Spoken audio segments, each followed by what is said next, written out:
천권의 책을 읽어서 소양을 갖추고 1000명의 평생 친구와 함께 1000만 달러의 자산을 만들어가는 책 보는 여자 윤입니다. 반갑습니다. 날씨가 많이 추워요. 그죠? 강추위에도 불구하고 우리들은 또 생활도 해야 되고 행복하게 살아가야 됩니다. 그래서 오늘도 제가 이렇게 나는 외롭다고 아무도 만나지 않는다 책 읽어드릴 건데요. 오늘 말씀드릴 내용은 불안감이에요. 불안감. 많이들 느끼시죠? 되게 멘탈이 강한 사람들 보면 이 불안감을 덜 느끼기도 하고, 멘탈이 약하신 분들은 불안감을 좀 더 많이 느끼시기도 합니다. 그렇다고 해서 인간은 다 불안한 존재로 살 수밖에 없는 존재고, 정도의 차이는 있지, 이런 두려움과 불안감과 이런 여러 가지 그 심리적인 갈등, 이런 것들이 다 내재되어 있어요. 그런데 사람의 성향에 따라서, 성격에 따라서 그거를 좀 많이 느끼는지 좀 덜 느끼는지, 그 차이가 있을 뿐이거든요. 그래서 오늘 이 불안감에 대해서 좀 말씀드리겠습니다. 인간은 미완성의 존재로 태어나서 미완성의 존재로 죽을 수밖에 없는 존재다. 누구나 처음부터 열등감, 불안, 두려움, 의존의 욕구, 허기와 갈망의 문제들을 안고 태어난다.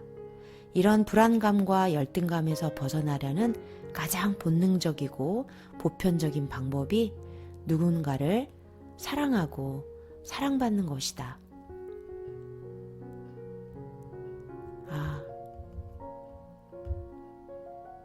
이 작가는 연애 심리학을 통해서 이 불안감을 이야기하고 있거든요.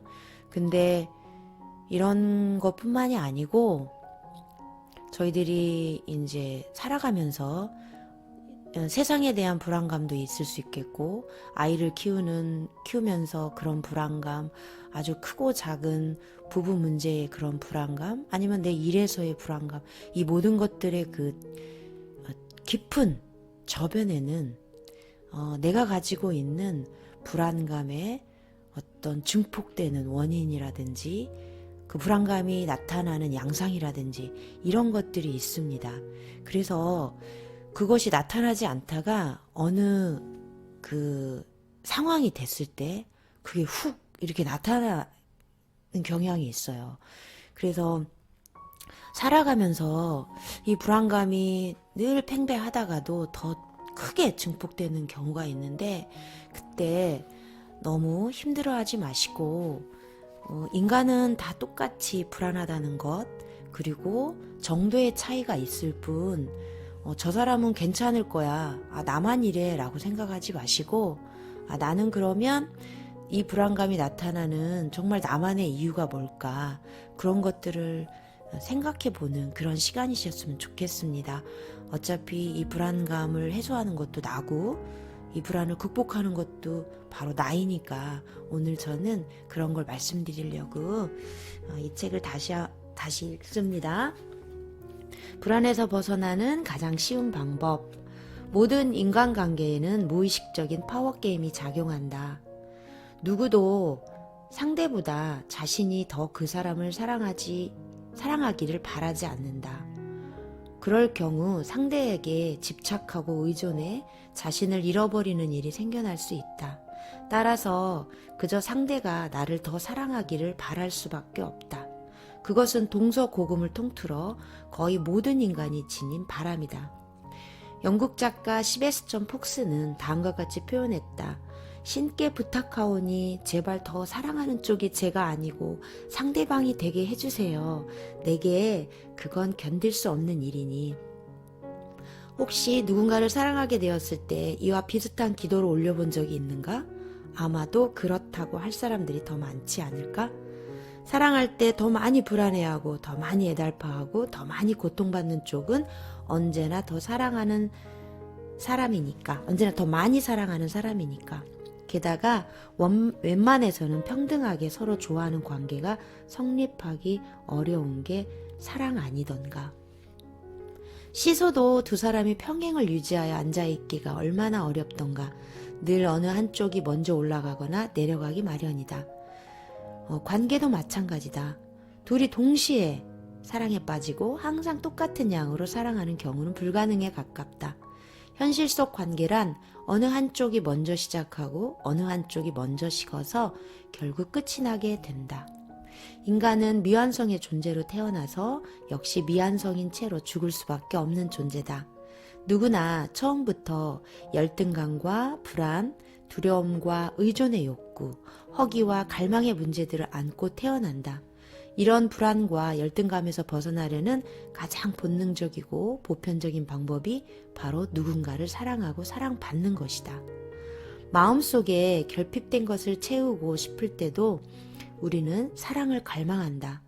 누군가에게 사랑받는다는 것은 그만큼 자신이 가치 있는 존재라는 걸 뜻하기 때문이다. 그런 소중한 경험이야말로 삶의 모든 결핍을 보상해주고도 남는다. 그리하여 우리는 누군가를 사랑하고 사랑받는 순간부터 더는 불안하지도 공허하지도 결핍감을 느끼지도 않을 거라고 기대한다. 상대방을 완전하게 소유하고 싶어하는 것도 그런 심리에서 비롯된다.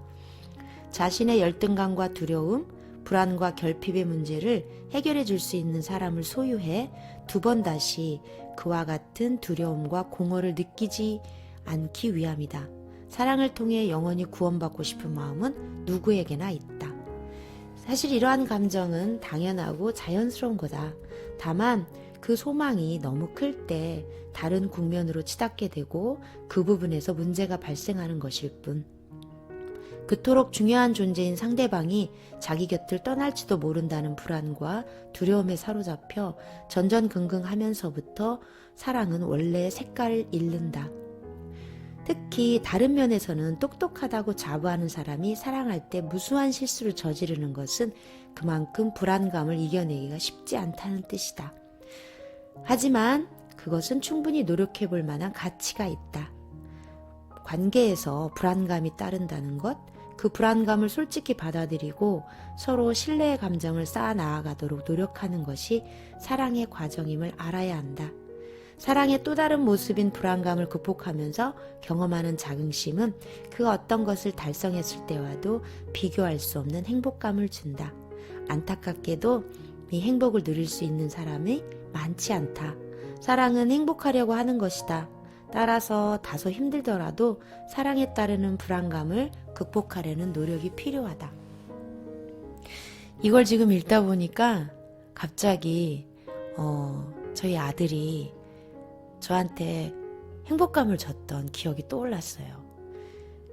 저희들이 이제 누구한테나 아까 사랑받고 싶어 한다고 그랬잖아요. 그래서 이것이 이제 자식한테도 나타나죠. 그래서 자식이 엄마를 조금 걱정하는 말이나 그런 애정 표현을 하면 너무나 기쁘죠. 그러다가 자식이 속썩이면 바로 이런 또 불안감이 휩싸이게 되고 이런 것 같아요. 고무줄 같아요. 그래서 그런 것을 쭉 감정이 올라갔다 내려갔다 이런 것보다는 관계에서도 어떤 평준한 평상심을 유지할 수 있는 그런 마음 상태. 그래서 슬프거나 기쁘거나 행복할 때나 힘들 때도 항상 그 마음을 평온하게 가져갈 수 있는 그런 불안감이 좀 적은 상태. 이것이 행복이 아닌가 싶습니다. 오늘도 행복하시길 바라고요. 주말 윤이었습니다.